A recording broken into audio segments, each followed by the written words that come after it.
السلام عليكم ورحمة الله تعالى وبركاته. الحمد لله رب العالمين والصلاة والسلام على رسوله خاتم النبيين وعلى آله الطيبين وأصحابه الطاهرين ومن تبعهم إلى يوم الدين. أما بعد، فقد قال الله تعالى في محكم التنزيل والفرقان العليم: أعوذ بالله السميع العليم، بسم الله الرحمن الرحيم. وَلَقَدْ يَسَّرْنَا الْقُرْآنَ لِلذِّكْرِ فَهَلْ مِن مُّدَّكِرٍ. صدق الله مولانا العليم.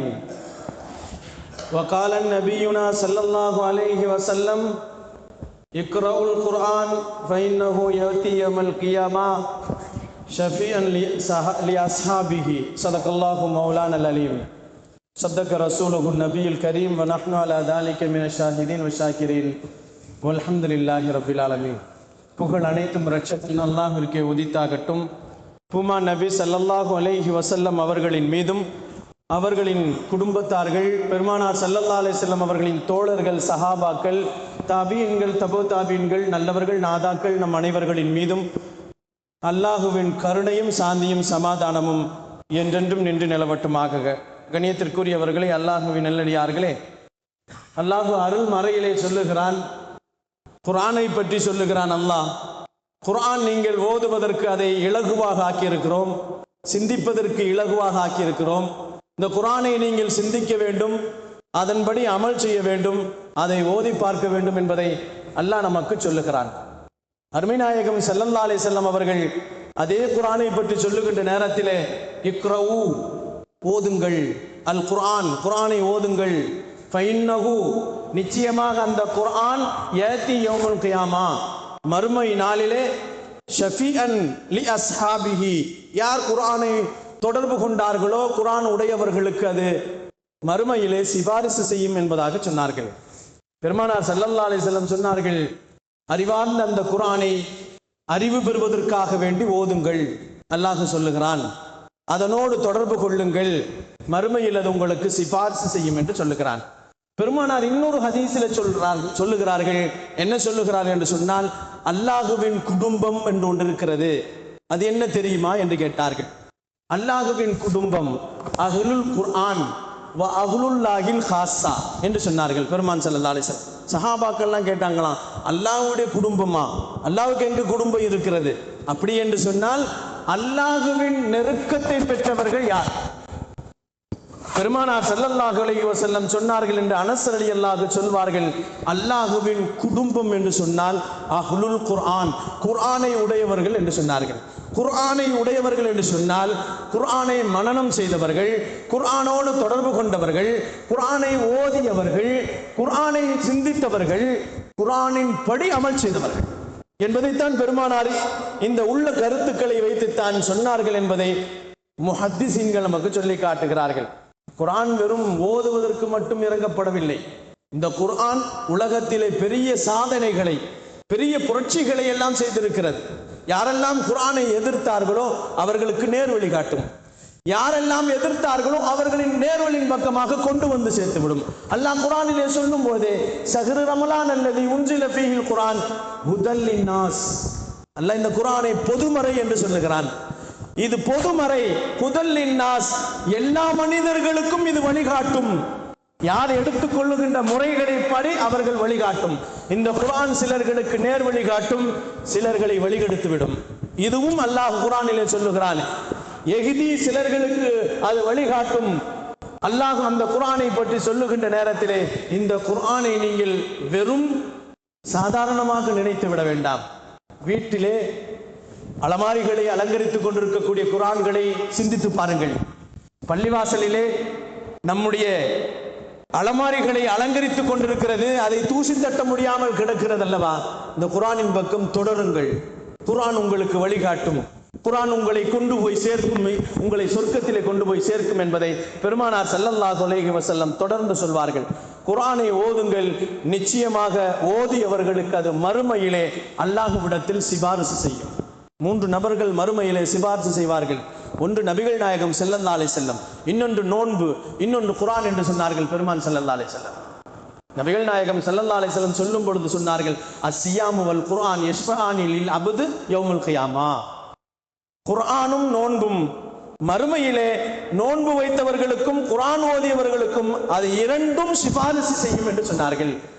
நோன்பு சொல்லுமாம், அல்லாஹ் பெருமானார் ஸல்லல்லாஹு அலைஹி வஸல்லம் சொல்லுகிறார்கள், இறைவா, இந்த மனிதன் எனக்காக வேண்டி உன்னை நினைத்து உன்னின் மீது முழு நம்பிக்கை வைத்து காலையிலே பசித்திருந்தான், பகலில் பசித்து இச்சைகளை அடக்கி காலையிலே அவன் முழுக்க தாகித்து இருந்தான், என் விஷயத்திலே இவனுக்கு நான் சிபாரிசு செய்கிறேன், என் சிபாரிசை நீ ஏற்றுக்கொள்ள வேண்டும் என்று நோன்பு சொல்லுமாம்.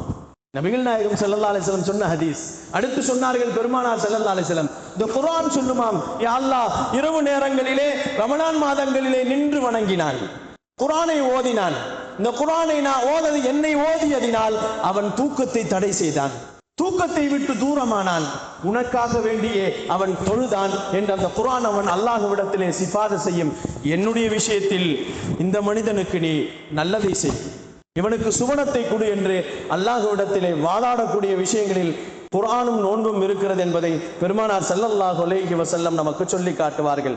கண்ணியத்திற்குரியவர்களே, அல்லாஹ்வின் நல்லடியார்களே, இந்த இரண்டு சிபாரிசையும் அல்லாஹ் ஏற்றுக்கொள்வான். பெருமானார் ஸல்லல்லாஹு அலைஹி வஸல்லம் சொன்னாங்க, நோன்பு செய்யக்கூடிய சிபாரிசையும் குர்ஆன் செய்யக்கூடிய சிபாரிசையும் அல்லாஹ் ஏற்றுக்கொள்வான் என்று சொன்னார்கள். கையிலேயே நாம வெண்ணையை வச்சுக்கிட்டு நெய்யுக்காக விட்டு அலைந்து கொண்டிருக்கிறோம். குர்ஆனை நம் கையில் வைத்திருக்கிறோம். எல்லா வழிகளும் அதிலே திறந்து வைக்கப்பட்டிருக்கிறது. எல்லா நிலைமைகளுக்கும் எல்லாருக்கும் பதில் சொல்லக்கூடியதாக இருக்கிறது. அறிவுள்ளவர்கள், அறிவில்லாதவர்கள், படித்தவர்கள், படிக்காதவர்கள், மூமினானவர்கள், காஃபிரானவர்கள், எல்லோருக்கும் அந்த குர்ஆன் நல்ல முறையிலே வழிகாட்டுதலாக இருக்கிறது என்பதை அல்லாஹு ஜல்ல ஷானஹு தஆலா நமக்கு கொடுத்திருக்கின்ற நேரத்தில் அந்த குர்ஆனை நாம் பயன்படுத்திக் கொள்ள வேண்டும். தினந்தோறும் அந்த குர்ஆனை நாம் உலகத்திலே மிகச்சிறந்த செல்வம், பெருமானார் ஸல்லல்லாஹு அலைஹி வஸல்லம் சொன்னாங்க, உலகத்திலேயே மிகச்சிறந்த செல்வம் எது என்று சொன்னால் இந்த குர்ஆன் தான். ஒரு நாளைக்கு ஒரு ஆயத்தை சிந்தித்து பாருங்கள், அல்லாஹ் உங்களுக்கு விளக்கம் தருவான். ஒரு நாளைக்கு ஒரு ஆயத்தை சிந்தித்து பாருங்கள், அல்லாஹ்வுடைய எல்லா வல்லமைகளும் தெரிந்துவிடும். விஞ்ஞானங்களும் மெய்ஞானங்களும் அதிலே கொட்டி கிடக்கிறது. ஆனால் அதை நாம் சிந்தித்து பார்ப்பதில்லை. பெருமானார் ஸல்லல்லாஹு அலைஹி வஸல்லம் இடத்துல அப்துல்லாஹ் இப்னு உமர் ரலியல்லாஹு அன்ஹு கேட்டாங்க, அப்துல்லாஹ் இப்னு அம்ர் ரலியல்லாஹு அன்ஹு கேட்டாங்க, நாயகமே, நான் குர்ஆனை எவ்வளவு ஓதலாம் என்று கேட்டார்கள். எத்தனை நாளைக்குள்ள முடிக்கலான்னு கேட்டாங்க. 30 ஜுஸ் இருக்கிறது, 114 சூறாக்கள் இருக்கிறது, 6666 வசனங்கள் இருக்கு. இந்த குர்ஆனை நான் எவ்வளவு நாட்களிலே ஓதி முடிக்கலான்னு கேட்டாங்க. அப்துல்லாஹ் இப்னு அம்ர் ரலியல்லாஹு அன்ஹு பெருமானார் சொன்னாங்க, 30 நாள்ல ஓதி முடிங்கன்றாங்க. அவர் என்ன செஞ்சாரு? விடல. பெருமானார்ட்ட திரும்பி கேட்டார், நான் நல்ல சக்தியவனா இருக்கிறேன், நான் நிறைய ஓதுவேன், எனக்கு இன்னும் கொஞ்சம் நாளை குறைச்சு கொடுங்கன்றாங்க. பெருமானார் ஸல்லல்லாஹு அலைஹி வஸல்லம் சொன்னாங்க, 20 நாள்ல ஓதுங்கன்றாங்க. திரும்பி அவர் கேட்டாரு, நாயகமே, இன்னும் நான் வேகமா ஓதுவேன், 15 நாள்ல ஓதுங்கன்றாங்க. திரும்பி அவர் கேட்டார், இன்னும் நல்லா நான் வேகமா ஓதுவேன், 10 நாள்ல ஒரு குர்ஆனை முடிங்கன்றாங்க. நாயகமே, இன்னும் எனக்கு கொடுங்க, நாளை குறைத்து கொடுங்கள். பெருமானார் ஸல்லல்லாஹு அலைஹி வஸல்லம் சொன்னாங்க, 5 நாள்ல ஒரு குர்ஆனை முடிங்கன்றாங்க. கண்ணியத்திற்குரியவர்களே, அதுக்கு பின்னாடி உடல் அவரு இன்னும் நாளை குறைச்சு கொடுங்கன்ற. கண்ணியமானவர்களே, அல்லாஹ்வின் நல்லடியாருக்கு பெருமானார் 5 நாளைக்கு கீழே கொண்டு போல, 5 நாளைக்குள்ள ஒரு குர்ஆனை முடிங்கன்னு சொன்னாங்க. அருமை நாயகம் ஸல்லல்லாஹு அலைஹி வஸல்லம் சொன்ன கருத்துக்களை முஃபஸ்ஸிரீன்கள் சொல்லுகிறார்கள்.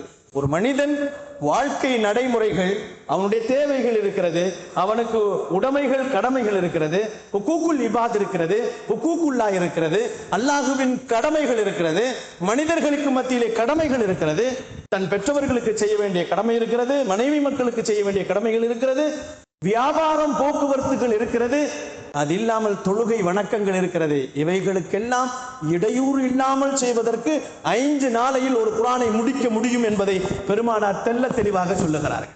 கண்ணியத்திற்குரியவர்களே, அல்லாஹ்வின் நல்லடியார்களே, இந்த குர்ஆனுக்கு உரிமைகள், பாதிப்புகள் எல்லாத்தையும் நாம் தான் ஏற்படுத்துகிறோமே தவிர இந்த குர்ஆனை நாம் தூரமாக்கி விட்டோம். இந்த குர்ஆனை சிந்திப்பதற்கு நேரம் இல்லை, இந்த குர்ஆனை தொடுவதற்கு நமக்கு நாள் இல்லை. என்றைக்காவது ஒன்றுதான் தேடி பார்க்கிறோம். வீடு புதிதாக குடித்தனம் வந்தால் வீட்டிலே குர்ஆனை ஓதுகிறோம். கடைகள் புதிதாக திறக்கின்ற நேரத்திலே குர்ஆனை பற்றி நினைக்கிறோம். திருமணம் முடிப்பதற்காக வேண்டி, நம் பிள்ளைக்காக வேண்டி பட்டு குஞ்சங்கள் போடப்பட்ட, பட்டாடைகள் போடப்பட்ட ஒரு பெட்டியிலே வைத்து அதை அலங்கரப்படுத்தி கொண்டு போய் அவர்கள் மஜ்லிஸிலே வைப்பதற்குத்தான் நாம் பயன்படுத்தி கொண்டிருக்கிறோமே தவிர இந்த குர்ஆன் எதற்காக வேண்டி இறக்கப்பட்டது, ஏன் இறக்கப்பட்டது, இந்த குர்ஆன் யாருக்கு இறக்கப்பட்டது, இந்த குர்ஆனினால் யார் பயன்பெற வேண்டும் என்பதை பற்றி சிந்திப்பதற்கு நேரம் இல்லாமல் இருக்கிறோம். சிந்தித்து பார்க்க வேண்டும். அபூ ஹனீஃபா ரஹ்மத்துல்லாஹி அலைஹி சொல்லுவார்கள், குறைஞ்சபட்சம் ஒரு மூமின் ஒரு மூமின் குறைஞ்சபட்சம் ஒரு வருடத்திற்கு 2 முறை குர்ஆனை முடியுங்கள் என்று சொன்னார்கள். குறைந்தபட்சம். இது கூட முடிக்கலன்னு சொன்னா பெருமானார் ஸல்லல்லாஹு அலைஹி வஸல்லம் அவர்கள் சொல்வதை கொண்டு அவர்கள் அழகாக சொல்லுகிறார்கள். அல்லாஹ் ஜல்ல ஷானஹு தஆலா பெருமானாருக்கு குர்ஆனை வருடத்தில் 2 முறை ஜிப்ரீல் அலைஹிஸ்ஸலாம் வந்து ஓது காட்டினார்கள். குர்ஆனை ஜிப்ரீல் அலைஹிஸ்ஸலாம் அவர்கள் வருடத்தில் 2 முறை ஓதி காட்டியதால் நீங்களும் வருடத்திற்கு 2 முறையாவது ஓதிக்கொள்ளுங்கள். அதுதான் நீங்கள் குர்ஆனுக்கு செய்யக்கூடிய உரிமைகள், ஹக்குகள் என்று சொன்னார்கள் அபூ ஹனீஃபா ரஹ்மத்துல்லாஹி அலைஹி அவர்கள். கண்ணியத்திற்குரியவர்களே, அல்லாஹ்வின் நல்லடியார்களே, குர்ஆன் மிக அற்புதமான ஒரு அல்லாஹு தாலா கொடுத்த நடமாடும் அற்புதங்களில் ஒன்று இது. இந்த குர்ஆன் நமக்கு எங்கு திரும்பினாலும் வழிகாட்டும். உங்களுக்கு என்ன வழி வேண்டுமோ அங்கே போய் முட்டினால் வழியை திறந்து காட்டும். கண்ணியத்திற்குரியவர்களே, உண்மையாகவே நிறைய பேர்கள் காஃபிர்கள் குர்ஆனை தொட்டதால் மூமின்களாக மாறி இருக்கிறார்கள். நிறைய பேர்கள் யூதர்கள் குர்ஆனை முறையாக தொட்டதால் மூமின்களாக மாறி இருக்கிறார்கள். மூமின்களாகவே இருக்கக்கூடிய நாம் இன்னும் குர்ஆனை தொடாமலேயே அதை சிந்திக்காமலே இருந்தால் எங்கே நாம் முன்னேற முடியும்? கண்ணியமானவர்களே, அல்லாஹ்வின் நல்லடியார்களே, ஹுதைஃபா ரலியல்லாஹு தஆலா அவர்கள் ஒரு ஹதீஸ் அறிவிக்கிறாங்க. என்னென்று சொன்னா, பெருமானார் ஸல்லல்லாஹு அலைஹி வஸல்லம் அவர்கள் ஒரு கூட்டத்தை அல்லாஹ் அழிப்பதற்கு முடிவு செய்தான். அந்த கூட்டத்தில் நிறைய பேர் இருக்கிறாங்க. அந்த கூட்டத்திலே ஒரு கூட்டத்தை முழுமையாக அழிக்க வேண்டும் என்று அல்லாஹ் முடிவு செய்த நேரத்திலே அந்த கூட்டத்திலிருந்து ஒரு சின்ன குழந்தை அல்ஹம்துலில்லாஹி ரப்பில் ஆலமீன் என்று குர்ஆனை ஓதுவதை பார்த்துத்தான் அல்லாஹ் ஜல்ல ஷானஹு தஆலா அந்த கூட்டத்தார்களை அல்லாஹ் பாதுகாத்து 40 ஆண்டுகள் அவர்கள் மீது வேதனைகள் இறங்காமல் அல்லாஹ் தஆலா ஒத்தி வைத்து விட்டான் என்று சொல்லப்படுகிறது. கண்ணியத்திற்குரியவர்களே, இந்த குர்ஆன் நமக்கு நன்மையைத்தான் செய்யுமே தவிர இந்த குர்ஆனுக்கு நாம் நன்மை செய்ய வேண்டியதில்லை. இந்த குர்ஆனை தொட்டால் நன்மை, பார்த்தால் நன்மை, அதை ஓதினால் நன்மை. ஒவ்வொரு எழுத்திற்கும் தனி நன்மைகள். நமக்கு ஏபிசிடி படிக்கின்ற பிள்ளைகளை பார்த்து எவ்வளவு சந்தேகப்படுகிறோம். அவர்கள் ஆப்பிள் என்று சொல்லிவிட்டால் சந்தோஷம், அம்மா என்று சொல்லிவிட்டால் சந்தோஷம், அலிஃபுன் அல்லாஹ் என்று சொன்னால் யாருக்கு சந்தோஷம்? இன்னைக்கு அல்லாஹுவை பற்றி சிந்திக்கின்ற, அல்லாஹுடைய சிந்தனைகளை உருவாக்கக்கூடிய இந்த குர்ஆனின் தொடர்புகளை நாம் கொஞ்சம் கொஞ்சமாக அதிகப்படுத்த வேண்டும். வாழ்க்கையின் முன்னேற்றத்திற்கு குர்ஆன் தான் நமக்கு வழிகாட்டி என்பதை நபிகள் நாயகம் ஸல்லல்லாஹு அலைஹி வஸல்லம் சொன்னார்கள். அந்த குர்ஆனோடு அதிகம் தொடர்பு கொள்ளக்கூடியவர்களாக நாம் இருந்தோம் என்று சொன்னால் நாளை மறுமையிலே அது நமக்கு சிபாரிசு செய்யக்கூடியதாக அல்லாஹ் ஆக்கி அருள்வான். அதுபோன்று மறுமையிலே இந்த குர்ஆன் நம்மோடு நமக்கு சிபாரிசு செய்யக்கூடிய நல்ல ஒரு பாக்கியத்தை எனக்கும் என்னுடைய குடும்பத்திற்கும் உங்களுக்கும் உடைய குடும்பத்திற்கும் அல்லாஹ் நசீபாக்குவானாக. வாஃபிரு தாவானா வனில் ஹம்துலில்லாஹி ரப்பில் ஆலமீன். அஸ்ஸலாமு அலைக்கும் வரஹ்மத்துல்லாஹி தஆலா வபரகாத்துஹு.